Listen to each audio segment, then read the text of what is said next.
Bonjour et bienvenue à vous toutes et à vous tous. Je vous souhaite la bienvenue. N'hésitez pas à mettre un pouce. N'hésitez pas à prendre vos consultations en barre d'infos. Aujourd'hui, nous allons parler de Paris, de la France, été 2025. Et vous voyez, on ne veut pas que je parle. Mon chakra de la gorge qui s'est carrément enrayé quand j'ai parlé de Paris et de la France. On ne veut pas que je vous parle de Paris. La France qui est un très beau pays. La France, c'est une identité nationale. Elle est en fragmentation. Elle est en train d'éclater en violence. Encore pire qu'à un moment donné. Les gens ne savent plus qui ils sont réellement. Les origines, les gens vont s'entrechoquer. Il y a trop de... C'est pas qu'il y a trop de diversité. On veut pas que je parle du tout. C'est pas la diversité qui est le problème. C'est le problème comme ça arrive un gâteau sur le cheveu. On en fait tout un méli-mélo. On ne veut pas que les gens s'entendent. On veut créer de la zizanie. On veut créer un mouvement de choc. Ah, mais j'arrive pas à parler. Un rejet massif. Il y a un sentiment que ce pays va s'effondrer. La France est en train de s'effondrer. La France est un pays avec des valeurs, avec des croyances, est en train de s'effondrer littéralement. Et l'identité est totalement, on va dire, dispersée quelque part. Il y a la zizanie. On voit qu'ils font tout et n'importe quoi, de la déformation. Il y a une inflation qui est en train de monter encore pire qu'à un moment donné. Des tensions autour du pouvoir d'achat, des manipulations économiques, des contrats cachés que nous ne savons pas, des lobbies, des grands groupes qui vampirisent les gens, qui appauvrissent les gens. Vous êtes en train d'appauvrir la population, les populations, pendant que les régions rurales s'enfoncent dans une précarité. Il y a des gens qui deviennent pauvres. Il y a des gens qui ne peuvent plus, comme avant, faire... Il y a des gens qui ont de moins en moins de moyens pour vivre et qui doivent faire avec les restes et reprendre les restes des restes. Donc on a vraiment une manipulation économique grave. Ils se gardent la grande part du gâteau et les miettes vont au peuple. Plus ça va être vampirisé, plus ces grands groupes vont vampiriser les gens, plus les gens vont être à la gorge. Des révélations vont tomber cet été, des scandales d'État. Des fuites, des documents classés vont être révélés au grand public. Le peuple va ouvrir les yeux, va enfin comprendre. Les médias indépendants gagnent en force face à des médias qui sont, on va dire, qui seront disqualifiés. Des médias qui sont payés pour faire de la déformation. Et ça va pas tarder à se faire. Là, il va y avoir plein de scandales. Et je vous dis pas. Les campagnes se sentent abandonnées.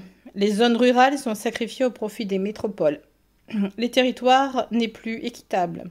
Sentiment d'exclusion, les gens vont gronder. Il va y avoir de la violence dans les rues. Pour le moment, ils arrivent à gouverner, à gérer.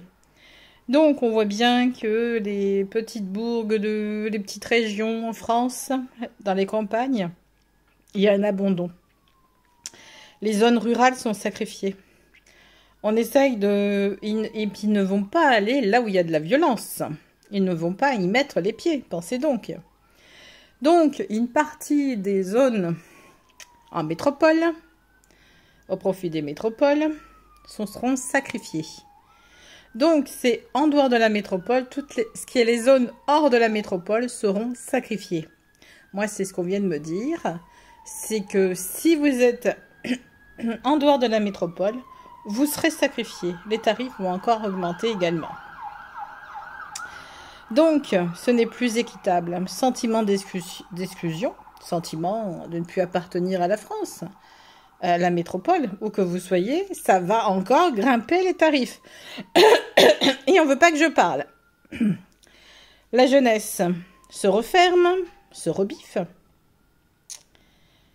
Beaucoup n'ont plus foi en les institutions, ou n'ont jamais eu foi, quelque part, ni en le rêve des gouvernements. C'est un exode mentale et parfois physique. Il va y avoir des révoltes. Il va y avoir, surtout en dehors de la métropole, ça va être chaud. Ça va être très très chaud. Je vois à Paris aussi, ça va être chaud. Une nouvelle crise sanitaire, un burn-out généralisé, effondrement de certains services hospitaliers en région. À Paris, désolée, je veux vraiment pas que je vous parle, hein. Ça c'est dingue. À Paris, rupture de soins. Oui. Il y a une désertification de médecins généralistes. Le quotidien devient lourd et instable. Il va y avoir de moins en moins. Ça va faire comme il va y avoir de moins en moins. Il va plus y avoir de services hospitaliers. Vous allez avoir une rupture de soins. Donc il va y avoir de moins de médecins, plus de soignants. Donc on voit bien qu'il y a un fourbi de partout. On ne prend plus. Alors une crise sanitaire, pourquoi? S'il n'y a pas de médecins, si dans les hôpitaux il n'y a plus assez d'effectifs, en fait on ne soigne plus personne. Donc on peut avoir une crise sanitaire réelle sur les bras cette fois-ci, liée au fait qu'il n'y ait pas suffisamment, qu'il n'y ait plus de médecins. Donc ça va être lourd et instable. Parce que faire venir des médecins, ça serait vraiment très précieux, comme des infirmières, comme des aides-soignantes, ainsi de suite.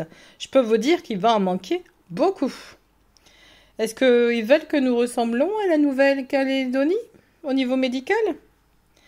Injustice de partout. Rupture de confiance. Le peuple n'a plus confiance ni en la police, ni en les juges, ni en les institutions. Rupture de confiance, tension croissante entre les communautés et les corps intermédiaires de l'État. Il n'y a plus de confiance. Le peuple a fini la confiance. À juillet-août, ça va être... c'est pourtant les moments des vacances. Ça va être chaud, hein, je peux vous le dire. Hein. N'allez pas à Paris. Ni, attention, l'outre-mer. Hein. Des groupes d'influence souterrains, élites financiers, technocrates tiennent les rênes. En fait, les gens qui sont derrière, ils tiennent les rênes depuis un moment.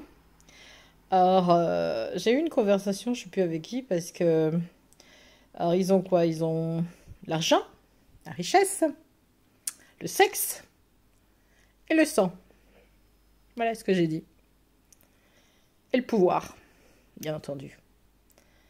Eh ben avec tout ça, ils sont vernis. Hein.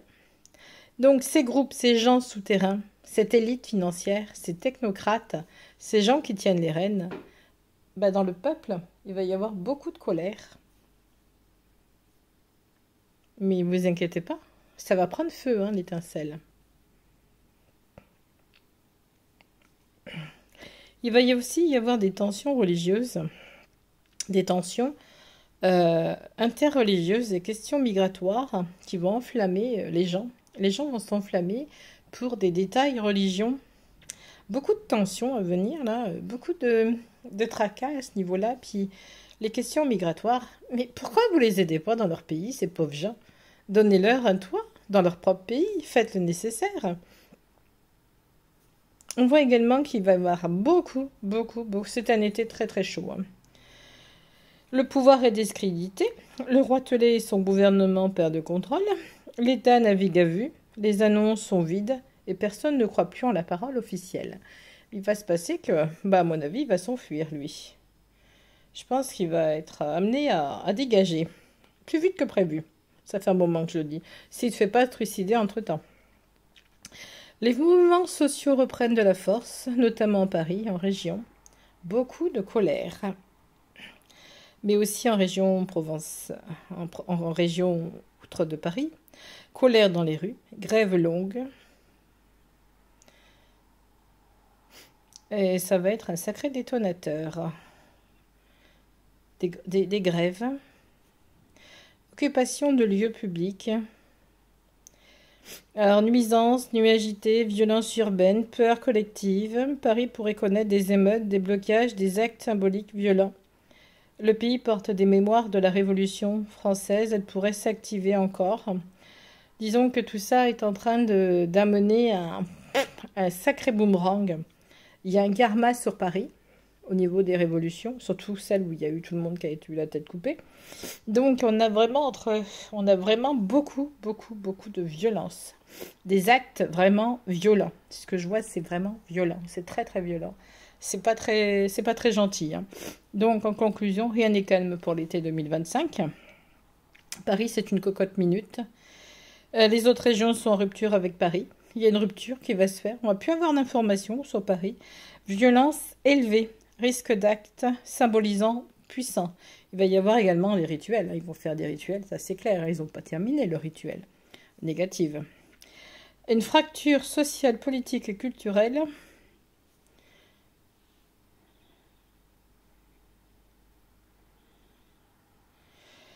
Alors, donc il y a vraiment une grande violence.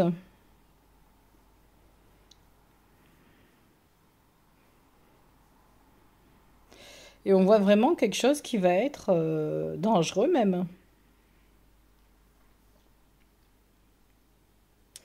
Puis il y a beaucoup aussi de personnel, de personnes qui risquent de tomber, de mourir. Donc c'est vraiment, on va dire, il n'y a pas d'amélioration de la vie quotidienne du peuple. Le peuple ne se sent pas aidé, ne se sent pas valorisé. On a mis beaucoup de choses, souvenez-vous, des géos. Combien ça a coûté aux contribuables pour l'amusement de gens déplaisants? Et c'est vous, moi, c'est tout le monde qui a participé à investir pour des choses inutiles.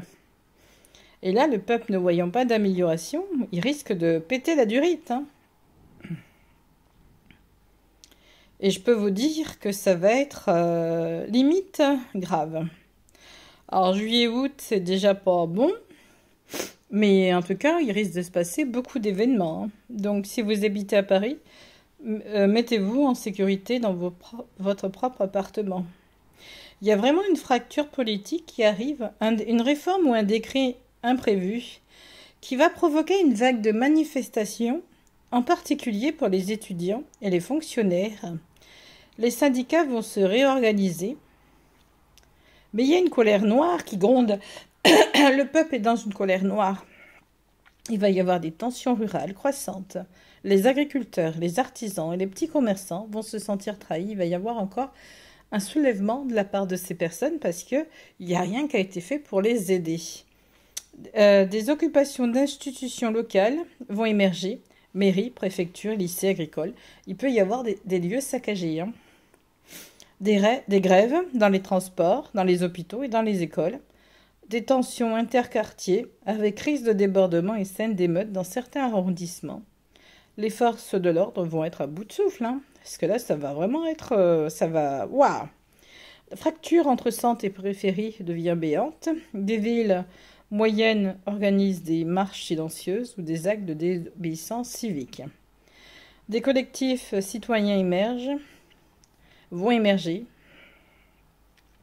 On a des scandales politiques ou judiciaires qui vont éclater. Des documents ou des révélations qui vont choquer l'opinion publique. Je vous dis, on ne veut pas que je parle, hein. Une figure politique tombe ou se retire soudainement. Appel à un référendum ou à une constituante. Ça va circuler dans les rues, il va y avoir quelque chose, il va se passer quelque chose. Des zones de blocage physique apparaissent, routes, voies ferroviaires, bâtiments publics en France. Il y a des élus locaux ou des figures de terrain charismatiques qui refusent de relayer la ligne gouvernementale. Il va y avoir comme si Paris et les restes de la province se séparaient ou se fragmentaient. Je ne sais pas comment vous dire. On a l'impression qu'on risque d'être comme si on n'avait pas de nouvelles de Paris. Donc des rentrées sous tension pour septembre. Des étudiants, enseignants, soignants, justice, tout le monde réclame réparation. Il y a moins de personnel, il y a moins de... Des quartiers populaires commencent à créer leur propre réseau d'entraide, hors système. Appel à une convention citoyenne. Les médias parlent de la France à deux vitesses, mais le peuple répond non, la France réelle contre la France fictive. Des signes spirituels vont émerger dans certains... Il va y avoir des réveils spirituels également. Mais c'est quelque chose, lequel m'apparent, c'est la cocotte minute, comme je disais. C'est Paris qui devient l'épicentre du tumulte et la province ne suit pas, elle dévance. Ce qui veut dire, c'est que la province, certaines zones de province vont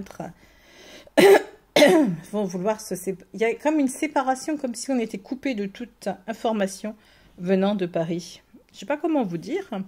C'est ce que je vois, c'est comme si on était coupé.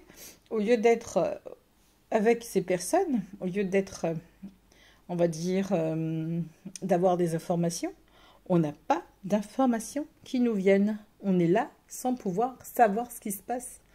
On est on ne sait pas ce qui se passe. Et je pense qu'il va y avoir, ça va être assez grave. Donc, c'est pas le moment, si vous êtes sur Paris, enfermez-vous chez vous, faites des provisions pour cet été et cet automne, parce que ça va être chaud, hein. Je ne sais pas combien de temps ça va durer, mais on a l'impression qu'on est sur un prémisse, une espèce de cocotte minute.